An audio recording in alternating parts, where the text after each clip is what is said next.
የኢትዮጵያ ሕዝባዊ አብዮታዊ ፓርቲ ኢህአፓ እየተዘጋጀ የሚቀርብ ፍኖተ ዲሞክራሲ የኢትዮጵያ አንድነት ድምፅ ነው። ጤና ይስጥልኝ፣ እንደምን አመሻችሁ አድማጮቻችን። ዛሬ ሰኞ መጋቢት 29 ቀን 2017 ዓመተ ምህረት ነው። የደምቢ ዶሎ ዩኒቨርሲቲ ተማሪዎች የነበሩትና በአክራሪ የኦሮሞ አሸባሪዎች የታገቱት ተማሪዎች ጉዳይ እስካሁን እልባትን አላገኘም። ብዙዎቹ ልጃገረዶች የሆኑት እነዚህ የአማራ ወጣቶች ከታገቱ ሰኞ መጋቢት 29 ቀን 2020 ቀናት አለፋቸው። የወጣቶቹ ሰቆቃ ያብቃ እንበል። እስከ መቼ ድረስ በዚህ ይዘለቃል? ኧረ በዚህ ቁም፣ ያለፈው ይበቃል። በኢትዮጵያ ሕዝባዊ አብዮታዊ ፓርቲ ኢህአፓ ስም የሚወጡ መጻሕፍት ቀድሞ በወያኔዎች ተባባሪነት አሁን ደግሞ ብልጽግና ተብየው የደንቆሮች ስብስብ አባራታችነት ራስን አዋርዶና ቀሎ መቅረብ እየተለመደ መጥቷል። የጀግናን ስም እያጠፉ የባንዳ ከሃዲውን ከፍ አድርጎ የሚቀርብባት የኛይቱ ሀገር ኢህአፓን ከርቶ ለደርግ እጁን ሰጥቶ ለብዙ ንጹሃን መገደል ምክንያት የሆነው የአንጃ መሪ ሚስት የነበረችው ታደለች ኃይለሚካኤል መጽሐፍ ላይ የቀረበውን ስድ ውሸት አስመልክቶ በኢያሱ አለማየሁ የቀረበውን ጽሑፍ በማክሰኞ ምሽት ፕሮግራማችን እናቀርባለን። ለዛሬ ከዚህ ቀደም በኢያሱ አለማየሁ እስቲ የነበርን እንጻፍ በሚል ርዕስ የቀረበውን ጽሑፍ አሰምተን ክፍል 1 ፕሮግራማችን ይጠናቀቃል። በቅድሚያ ዜና። የጎጃም አገው ክፍለ ጦር ዛሬ ከጧቱ ጀምሮ ሰቀላ ከተማን በከባድ በከበባ በማድረግ ጠላትን መውጫ መግቢያ ሰጥቷል። በዚህም የዘንገና ብርጌድ፣ የቢዮን ብርጌድ፣ የኤፍሬም አጥናፉ ብርጌድ ተካተውበታል። የገረመው ወንዳወቅ ብርጌድ እንዲሁም የአረንሶ ዳሞት ብርጌድ ቢት ሻለቃ በአንድ ላይ በመተሳሰብ ብዙ ጠላትን ደምስሰዋል። ወደ ውጪ አርጌው ከተማ በሚባለው የቆም ምሽግ መልቀቅ ወደ መድኃኔዓለም ቤተክርስቲያን በመግባት የሃይማኖት ተቋማትን ምሽግ ያደረገ ሲሆን የፋኖነት መቋቋም ሲያቅተው ከመድኃኔዓለም ወደ ግሽ በመፈርጠጥ የግሽ ገዳምን አድርጎ ውሏሎ ውጊያውን የክፍለ ጦሩ አዛዥ ኮማንዶ ደሞዝ የመራው ሲሆን የአራት ወንድማማቾች ብርጌድ የጦር ጠበብቶች መሪዎች በቅንጅት ኦፕሬሽኑን ሰርተውታል። በዚያ ወደ ውጊያ በሁለቱም ብርጌዶች በኩል ከ28 በላይ ክላሽ የተማረከ ሲሆን 780 የክላሽ ፍሬ የተማረከ፣ ሁለት የአገዛዙ ቅጥረኛ ሚሊሻዎች የተማረኩ ሲሆን ከ27 በላይ እስከ ወዲያኛው ተሸኝተዋል። ከ20 በላይ ደግሞ ቁስለኛ መሆናቸውም ታውቋል። ዘመቻ አንድነት በጎጃም አገው ምድር ክፍለ ጦር ከዛሬ ከጠዋት ጀምሮ አጠቃላይ በሁሉም አካባቢ ንቅናቄ የተደረገ ሲሆን በተለይ በባህር ዳር ከተማ ከዋናው የገበያ ንግድ ባንክ ወደ አዲሱ መናኸሪያ መስመር በነበሩ የአገዛዙ ኃይሎች ላይ ያነጣጠረ እርምጃ ተወስዷል። በዚህም የቦምብ ጥቃት የተፈጸመ ሲሆን ነበልባሎቹ ከውስጥም ከውጭም በከተማቸው ላይ ሙሉ በሙሉ ቁጥጥር በማድረግ የህብረተሰቡን ስነልቦና በመግዛት ትልቅ ኦፕሬሽን እያካሄዱ መሆኑ ታውቋል። የኦሮሞ ጠባቡ አገዛዝ በሆሮ ጉዱሩ ወለጋ ዞን አቤ ደንጎሮ ወረዳ ስር በሚገኙ አካባቢዎች ካለፉት 2 ቀናት ጀምሮ የአካባቢውን የአድማ ብተና አባላት ከመከላከያ ሰራዊት ጋር ጥምረት በመፍጠር በአማራ ተወላጆች ላይ ጥቃት መክፈታቸውን ታውቋል። የአቤ ደንጎሮ ወረዳ መቀመጫ በሆነችው ደንጎሮ ከተማ ዙሪያ በሚገኙ ማለትም ላፍቶ፣ ጉበን፣ ካራበር፣ አንዶዴ፣ ወንዶበር፣ ገርጂ፣ ዋጮ፣ ስዮማና ጫቶ በተባሉ ገጠራማ መንደሮች በሚገኙ የአማራ ተወላጆች ላይ ከፍተኛ ፋሽስታዊ ጭፍጨፋ ተካሂደዋል። ህጻናትን ያዘሉ 2 እናቶች መከላከያ ሰራዊት ይታደገናል ብለው ሰራዊት ወደ ሰፈረበት ካምፕ ቢሄዱ ለመጠለል ሙከራ ቢያደርጉም ወታደሮች ለጠባቡ የኦሮሞ አገዛዝ አድማ ብተና ኃይል አሳልፈው በመስጠት እንዲገደሉ ማድረጋቸው ታውቋል። ዛምበራ ብርጌድ ዛሬ ከቀኑ 11 ሰዓት ጀምሮ እስከ ምሽት 1 ሰዓት ከ30 ድረስ በደጀን ወረዳ ሙባያ ከተማ ላይ ትልቅ ኦፕሬሽን ፈጸመ። በጠላት ካምፕ ድረስ በመግባት ባደረጉት ለአስጨራሽ ውጊያ 17 የጠላት ኃይሎች እስከ ወዲያኛው ሲሸኙ ግማሹ ያልጋ ቁራኛ ሆነዋል። የፋኖነት መቋቋም ያቃተው የጠላት ጭፍራ አስከሬን እንኳን ሳያነሳ ወደ ኋላ ሲሸሽ ፋኖ አካባቢውን መቆጣጠር ችሎ ማህበረሰቡን እያነቃ ይገኛል። በተጨማሪም በደጀን ወረዳ ሰበሸንጎ ቀበሌ የሚገኝ የጠላት ኃይል አካባቢውን ትቶ ወደ ኋላ መሸሹ ታውቋል። የቋሪቱ ገረመው ወንዳወቅ ብርጌድ ከጎጃም አገው ምድር 3ኛ ክፍለ ጦር ጋር በህብረት በመፍጠር ትልቅ ኦፕሬሽን ፈጸመ። ጊዮን ብርጌድ ጋር በመጣመር ግሽ አባይ ላይ በመሸገው ጠላት የተሳካ የሞርተር ድብደባ አድርሰዋል። በመላ ጎጃም የሰራዊት ተወላጆች ላይ የሚወሰደው እርምጃ ተጠናክሮ ይቀጥላል ብለዋል። የአማራ ፋኖ በጎጃም ቀኝ ጌታ ንጉሥ የ6ኛ ክፍለ ጦር ንጉሥ ተክለ ሃይማኖት ብርጌድ አረመኔው ወራሪው ኃይል እያገለገለ ያለውን አቶ የሻነው ካሳ ገላይ የተባለ ግለሰብ በልዩ ኦፕሬሽን በቁጥጥር ስር አውለዋል። በሁሉም የጎጃም፣ የጎንደር፣ የወሎና የሸዋ አካባቢዎች ልዩ የሆነው ዘመቻ አንድነት ተጠናክሮ የቀጠለ ሲሆን ሁሉንም አካባቢዎች ህብረተሰቡን በማስተባበር ከጠላት ቀጠና ነፃ ለማድረግ አጭር ጊዜ ነው የሚፈጅብን ሲሉ የፋኖ አመራሮች ጠቁመው አልፈዋል። ቅዳሜ በሰሜን ሸዋ ዞን ወረ ጃርሶ ወረዳ በጓ ጽዮንና ቱሉ ሚልኪ ከተሞች መካከል በሚገኝ ስፍራ ላይ የታጠቁ አሸባሪዎች ጠዋት ከ3 ሰዓት አካባቢ በተለምዶ ታታ ተብሎ የሚጠራ ማመላለሻ አውቶቡስ አስቆመው ከ55 በላይ ተሳፋሪዎችን አግተው መውሰዳቸው ተዘግቧል። ከእገታው ለማምለጥ የሞከሩ ለጊዜው ቁጥራቸው ያልተገለጸ ተሳፋሪዎች በተከፈተባቸው ተኩስ ተመተው ሕይወታቸው ማለፉን ምንጮች ተናግረዋል። አውቶቡሱ እገታ የተፈጸመበት ወደ አዲስ አበባ በመሄድ ላይ ሳለም እንደነበር ምንጮች ገልጸዋል። ከቀናት በፊት በዚሁ አካባቢ ፈለገ ጊዮን በተባለ አገር አቋራጭ አውቶቡስ ላይ ተመሳሳይ እገታ ተፈጽሞ 60 ገደማ ተሳፋሪዎች ታፍነው መወሰዳቸውና እስካሁን አለመለቀቃቸውም ተነግሯል። በኢትዮጵያ የእስራኤል አምባሳደር የሆኑት ቤተ እስራኤላዊው አብርሃም ንጉሴ ዛሬ አፍሪካ ህብረት የሩዋንዳውን የዘር ጭፍጨፋ ለማሰብ ካዘጋጀው ስብሰባ ላይ ተገደው እንዲወጡ ተደርጓል። አምባሳደሩ ከስብሰባው እንዲወጡ የተገደዱት እስራኤል በጋዛ ፍልስጤማውያን ላይ የምትፈጽመውን መጠነ ሰፊ ጥቃት የሚቃወሙ በርካታ አባል አገራት አምባሳደሩ በተገኙበት ስብሰባ ላይ አንካፈልም ብለው ተቃውሞ በማሰማታቸው እንደሆነ ተገልጿል። ዜናው በዚያ በቃ።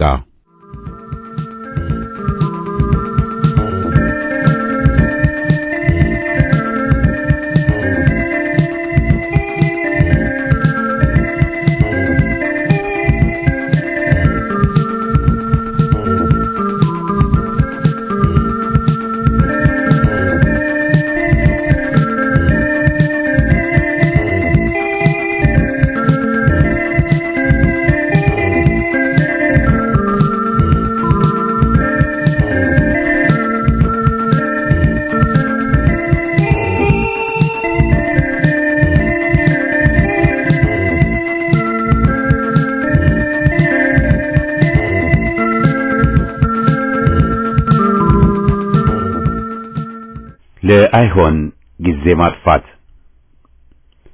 ምክር ሲደጋገም ብልጥን ያናድዳል፣ ሞኝን ያስኮርፋል፣ ተንኮለኛን ያኮራራል። የአገር ጥሪ አገር ለሚያፈርስ ምኑም አይደል። የሕዝብን ሰላም የሕዝብን አንድነት ለሚመኝ በበታኞች በገዳዮች በጎ ፈቃድ ሰላም ይመጣል ብሎ የሚጃጃል አሁንም ካለ አንዳች ነገር በማንቂያው እንዲያነቃው መጸለይ ነው መፍትሄው።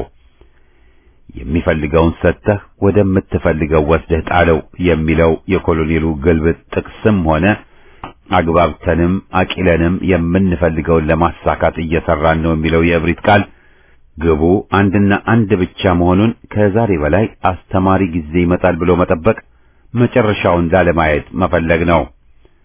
ፈሪ በፍርሃቱ አገሩን በሰላም እንዲያስረክብ ማድረግ የሚቻለው አንድም በማባበል አንድም በማስፈራራት ነው። ለሁለቱም ቢሆን ቅርቡ የፈሪ ልብ ነው። ሐሞተ ኮስታራው አርበኛ ግን መዝሙሩ ጀግና ለጀግና እንጂ ምክርና አክብሮቱ በጠላት እጅ የሚያድር ወትሮም ያሾፈነው የሳቀ በሞቱ የማይቆረቆረው ቅሌቱ ውርደቱ። ላይሆን ጊዜ አታጥፋ ሆዳም ልብ አግኝቶ ለአገር አያስብም ለሰው አያስብም ይልቅ እሱን ትተህ ወደፊትህ ግፋ። የፈሪ ተፈጥሮ የሚታወቀው በሆዱ ሲመጡ ነው። ያን ጊዜ ነው አዛኝ ሆኖ አልቃሽ ሆኖ የሚታየው። ከዚያ ውጭ በሰላም በጤና ለሰው ይዘን ብሎ ማለት የማይሆን ነገር ነው። የተካነበትን ማስመሰል ገልጦ ለአደባባይ የሚያሰጣው ጭንቅ ውስጥ ሲገባ ብቻ ነው። አለበለዚያ እንደ ፈሪ ለራሱ አዛኝ፣ እንደ ፈሪ ለራሱ አሳቢ፣ እንደ ፈሪ ጨካኝ የለም።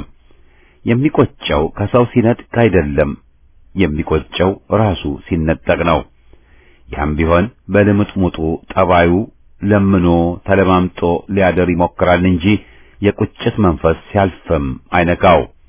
ይኖር ቢሻው የተባለለትም ለዚህ ነው። አተላ መሸከም ይችላል ትከሻው።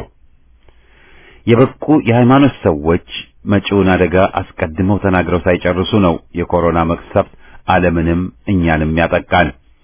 ምጣቱን ተናግረው ሳይጨርሱ ነው የጎርፍ ማዕበሉ ያጥለቀለቀን። ምን ላይ ገባ ብለው ሳይጨርሱ ነው አንበጣ የወረረን። እናስ የሰማቸው አለ? እስካሁን ባለመስማታችን ነው የሚደርሰው ሁሉ እየደረሰብን ያለው።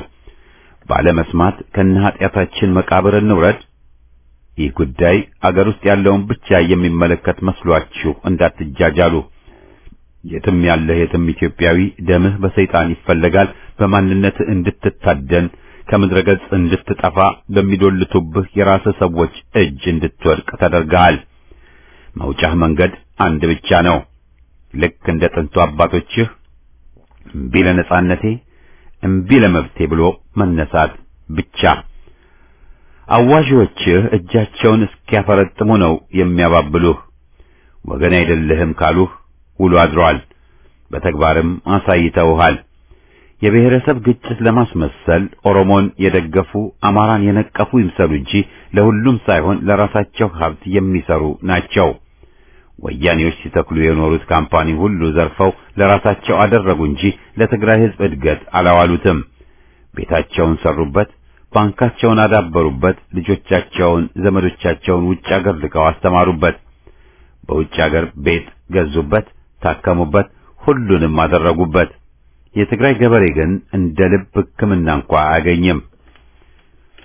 በብሔረሰብ ስም ስልጣን ላይ የሚወጡ የብሔረሰቡ ሳይሆን የራሳቸውን ችጋር ነው የሚያራግፉት። ይህ በገሃድ የታየ ነው።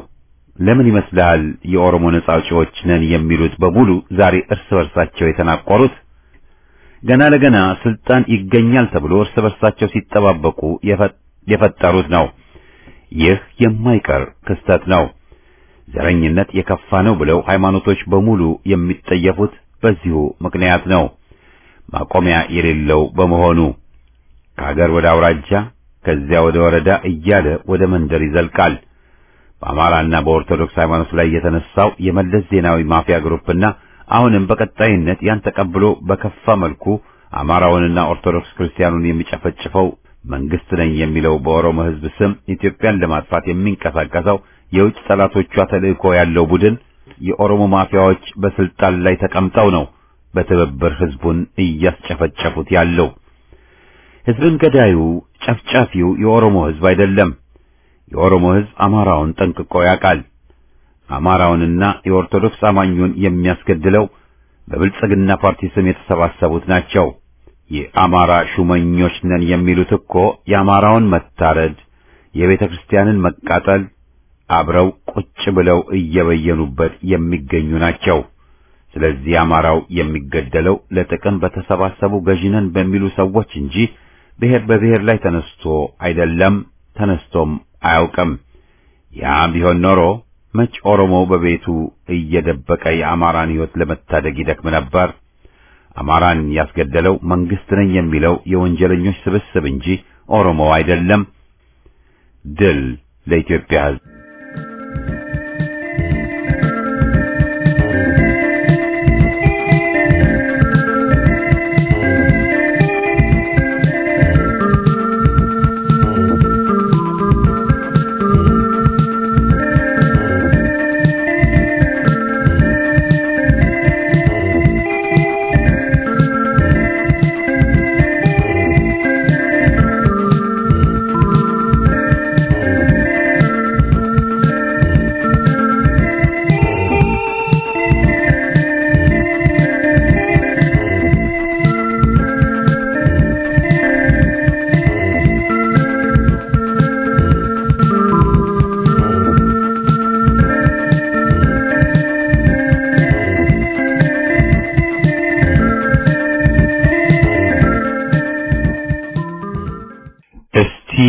የነበርነው እንጻፍ።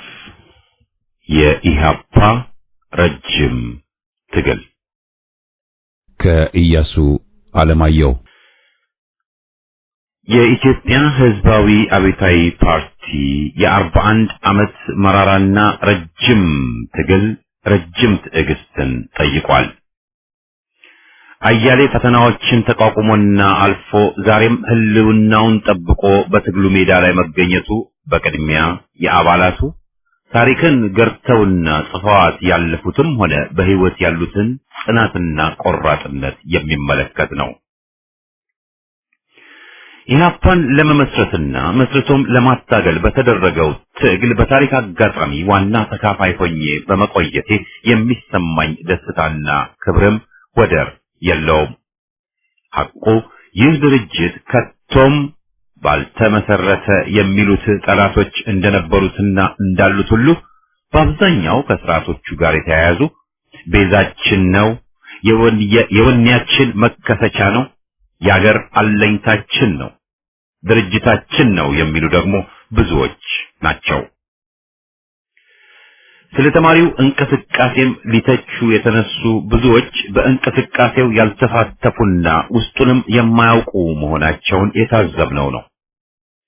መሬት ላራሹ ብለው ታላቆቻችን በተሰለፉ ቀጣይ ዓመት ወደ ዩኒቨርሲቲ የገባነው ሁሉ እነ ኃይሉ ገሞራውን፣ ብርሃነ መስቀልን ወዘተ ማድነቃችን የግድ ነበር። የተማሪው እንቅስቃሴ ወደ ግራ ያዘነበለው የነበረው አማራጭ ስር ነቀል ለውጥ የሚል ሆኖ በመገኘቱ የንጉሱ የአፓርታይድና የቅኝ ገዢዎች ደጋፊ አሜሪካን ተቃርነው የቆሙት የሶሻሊስት አገሮች በመሆናቸው ነበር። በዓለም አቀፍ ደረጃም የነጻነት እንቅስቃሴዎች በአብዛኛው ግራ ክንፎች ከቪየትናም እስከ ደቡብ አሜሪካና አፍሪካም ይካሄዱ ነበር። ማለትም የፋኖ ተሰማራ የነቼና ሆቺሚን ጊዜ ነበር። በሀገር ውስጥም ደግሞ ጸረ ባንዳ የነበሩት እነ ደጃዝማች ታከልና ሌሎችም ባለው አገዛዝ የተበደሉ አርበኞች ምሳሌዎች ነበሩ። ካርል ማርክስ ሲጽፍ ናፖሊዮን የጨው ግብር ሲያውጅ ጣዕሙን አጣ እንዳለው ሁሉ ንጉሱም እነ መንግስቱ ንዋይን ሲሰቅሉ ክብራቸውን ገፈው ጣሉ ማለት ይቻላል። ባጭሩ ወደ ግራ ፖለቲካ መስመርና ወደ ሶሻሊዝም ማዘንበላችን የሚጠበቅ ነበር። በዩኒቨርሲቲውም ያቋቋምነውን ሁሉን አቀፍ የአዲስ አበባ ዩኒቨርሲቲ ተማሪዎች ማህበርና ብሔራዊ ማህበር ለመቃወም በዩኒቨርሲቲው ፈረንጅ አስተማሪዎችና አስተዳደር ስር የተቋቋሙት የድሮውን መላሽ ሬስቶረርስ ደግሞ ብዙሃኑን ተማሪ አሳምነው የበላይነትን ሊያገኙ አልቻሉም። ሁሉን አቀፍ ማህበር በመቋቋሙ ግን የተማሪው ትግል በተቀነባበረ መልክ ሊካሄድም ቻለ። ስርዓቱ ለለውጥ ክፍት ባለመሆኑና አፋኝና ኋላ ቀርም ስለነበር ከዓመት ዓመት ተማሪው ሲሰለፍና ሲጠቃ ይበልጥ እያመረረና እየከረረ መጣ። ተማሪዎች ከመደብደብ ሌላ በአስለቃሽ ጋዝ ከመጠቃት ሌላ መገደልም ጀመሩ። በግጥሙም ሆነ በተግባር የቆራጥነት ምሳሌ የነበረን ኃይሉ ገብረ ዮሐንስ ገሞራው ነጋ ጠባ እየተያዘ አሰቃቂ ትየል ተፈጽሞበታል። ዝርዝር ታሪኩን ኢህአፓ ታሪኩን ሲጽፍ ያቀርበዋል በሚል ልተወውና ወደ ፓርቲ ምስረታው ሂደት ላምራ። የተማሪው እንቅስቃሴ ሚናው የፓርቲ ሊሆን አለመቻሉን ሁኔታው ሲገልጽ ድርጅት ማቋቋም አለብን የሚለው እምነት እየጠነከረ በመምጣቱ ይህን ለማድረግ መዘጋጀት አለብን የሚል ስሜት አየለ። ዋለልኝ መኮንን ለአዋጅ ብሎ ከጻፈ በኋላ አጼውን ባልተለመደ ደረጃ የሚያጋልጥ ወረቀት ለማውጣት እኔ ብንያም አዳንና ዛሬ በአዲስ አበባ ያለው አገኢ በምንያም ቤትና በእኔም ቤት ተገናኝተን እንኳን ለ77ኛው የደም ልደቶ አደረሶት የሚልና ንጉሱን በጠነከረ ደረጃ የሚያጋልጥ ወረቀት ጽፈን ተበተነ። የሶስታችን ግንኙነት በዚሁ ተጠናከረና ብንያምና እኔ ጓደኞች ነበር። በውይይት መካከል ድርጅት ማቋቋም እንዴት የሚለው ተነስቶ ድርጅት የሚመራው የታጠቀ ኃይል መኖሩም አስፈላጊነቱ ታምኖበት ስርዓቱን በሰላም መቀየር የሚል ሐሳብ ከቶም አልነበረምና አይቻልም ነበርና ወደ ውጭ ሀገር ሄዶ በውጭ ካሉ ታጋዮች ጋር ተገናኝቶ ድርጅት መስርቶ ወታደራዊ ስልጠና ወስዶ ወደ ትግሉ ሜዳ መመለስ የሚል ሐሳብ ቀረበ። ከዚህ ተያይዞ ነው እንግዲህ ትግሉን ለማስተዋወቅ ሊረዳ ስለሚችል አውሮፕላን መጥለፍ የሚለው ሐሳብ መጥቶ ሌሎችንም መመልመል ያስፈልጋል በሚል ስምሪት የተጀመረው።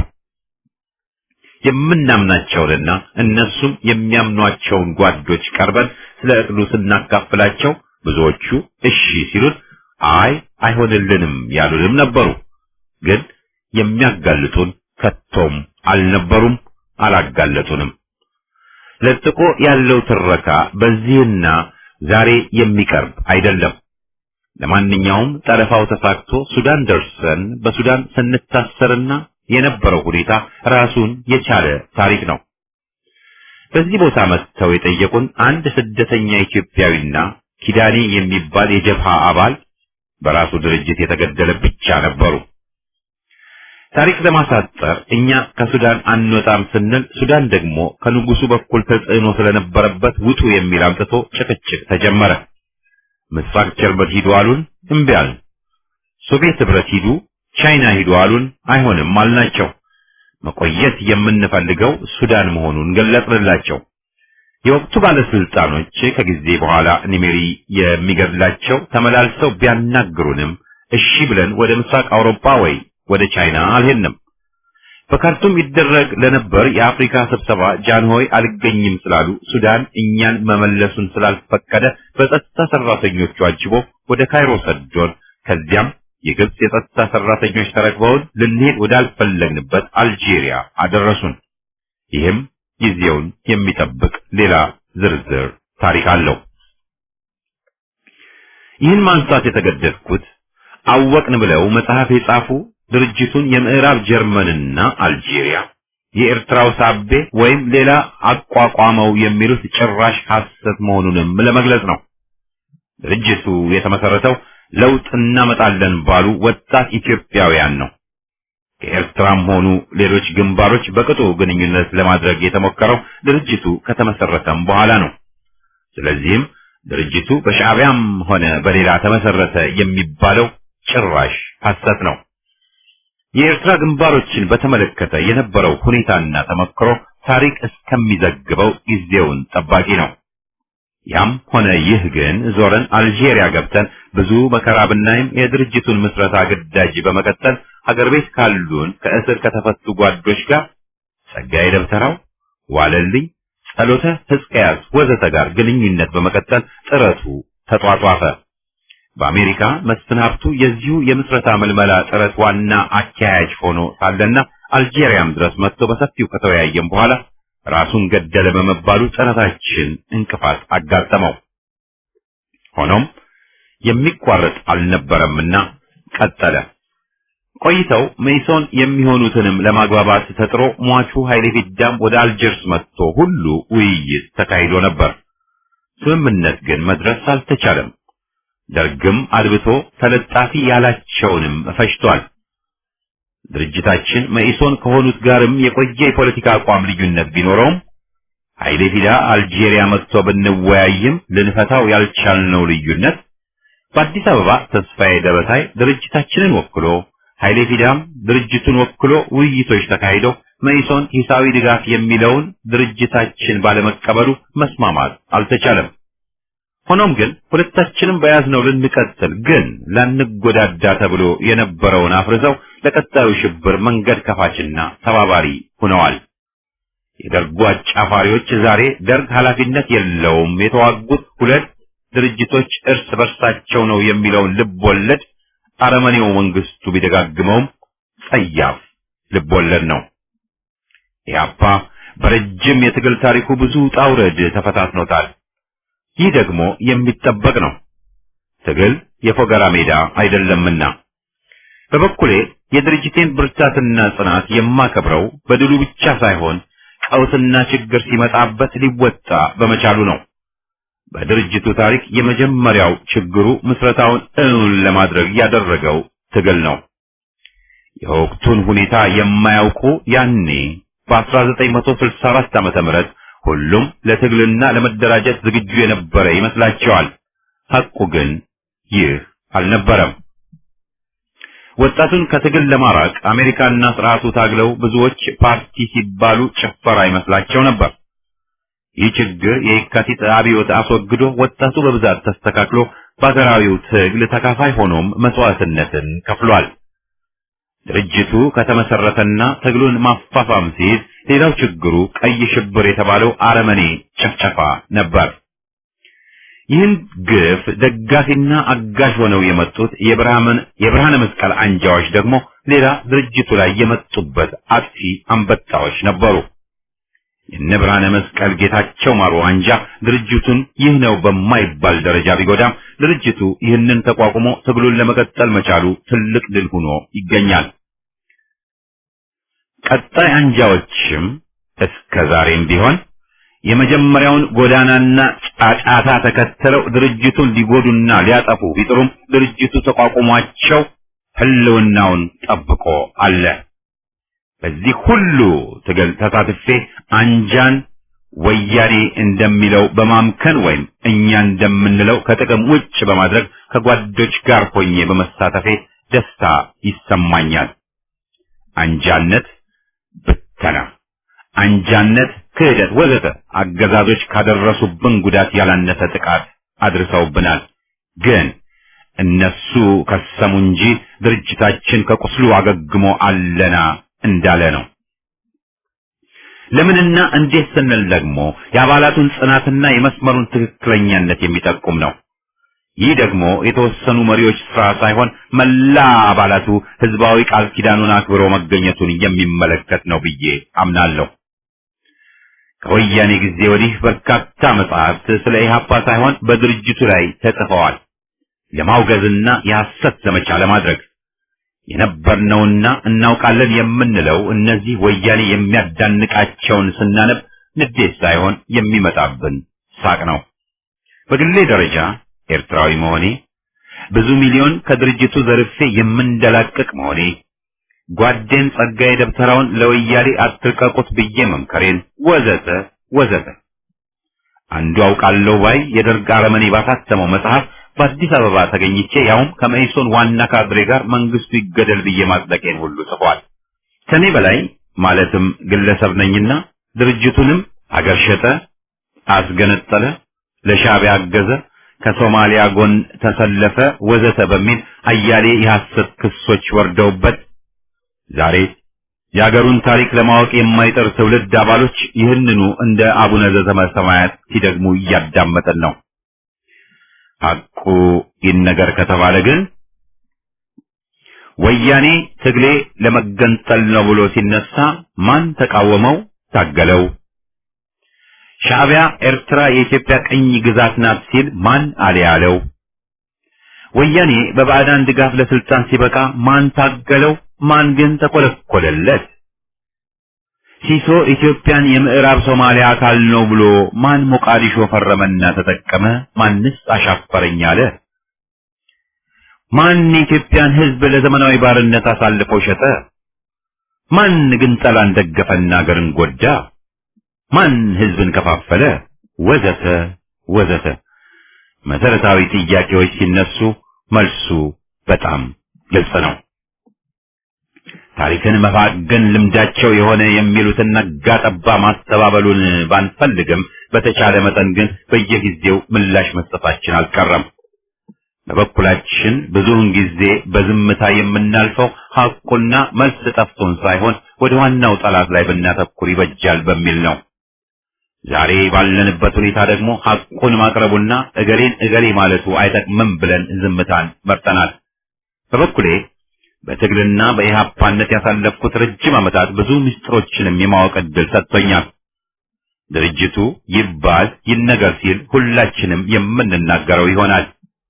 የምናውቀው ሳንናገር የማያውቁት እየተንጫጩ ታሪክን ሊበርዙ እየጣሩ ናቸው። የሚያስገምታቸው ደግሞ ድርጅቱ ይህን ሁሉ ዓመት መታገሉን እንደ ጥፋት ቆጥረው መለፈፋቸው ነው። ጸጋ ነው ያኮራናል በማለት ፈንታ ቀጥለውም በማያገባቸው ገብተው መሪዎቹ ባጁ 40 ዓመት አለፋቸው ወዘተ ብለውም ይዘልፋሉ። በመጀመሪያ ደረጃ አባላት ከመረጧቸው 40 ቀርቶ ከቻሉና ብቁ ከሆኑ ከዚያም በላይ በአመራር ሊቆዩ ይችላሉ። እንደምናውቀው ግን ሁሉም አንጃዎች ዓላማቸው ጠንካራ የሚሏቸውን የአመራር አባላት በዚህም በዚያም በማጥቃት ድርጅትን ያዳክሙና የጎዱ ይመስላቸዋል። ሐቁን ይክዳሉ እንጂ የድርጅቱ አመራር በየጊዜው ተቀይሯል። ድርጅቱ ሲመሰረት ከነበሩ የአመራር አባሎች የቀረሁት እኔ ብቻ በሆንም ቢያንስ ለ13 ዓመታት ከአመራር ወጥቼ ነበር።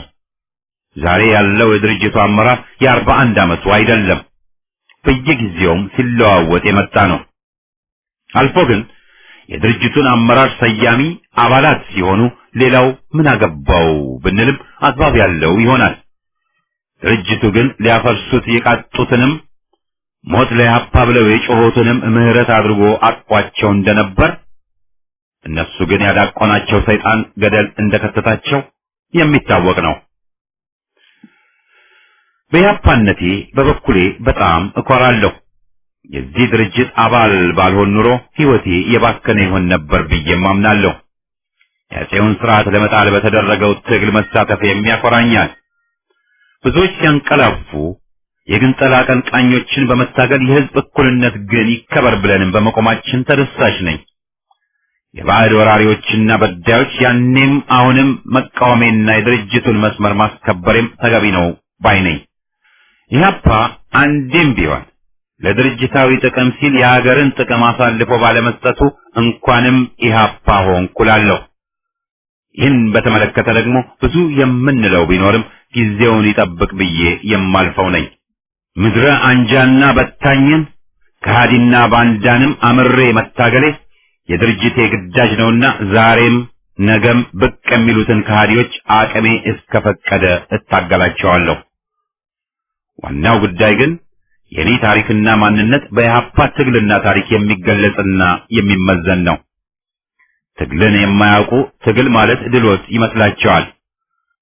ኢህአፓ ሁሉም ልጆች ግን መራራውን ትግል በቆራጥነት ተጋተሉትና መከራን ተቀበሉ እንጂ አልደላቸውም። ከነዚህ ቆራጥ የኢትዮጵያ ልጆች ጋር ጎን ለጎን መቆሜ ያስደስተኛል። ኢህአፓን ያቋቋምነው ጥቂቶች ነበርን። ሆኖም ያን ለጊዜው ግዙፍ የነበረውን አገዛዝ ህዝብን አቅፈን እናሸንፈዋለን የሚል ጽኑ እምነት ነበረን። እንዳልነውም ጊዜ ቢፈጅም ቢያሰቃየንም አንኮታክቶነዋል። ሽብር ያካሄደብንም አረመኔ አገዛዝ ከህዝብ ጋር ሆነን ታግለን ጥለነዋል። ዛሬም ወያኔን እንደምንጥለው ጥርጥር የለንም። አገርና ህዝብ ድል ሲነጠቁ ተስፋ ቆርጠን እጅ አልሰጠንም። ለባለ ነፍጥ አልሰገድንም። ለወያኔ ፈርመንና ተንበርክከን እንገዛ አላልንም።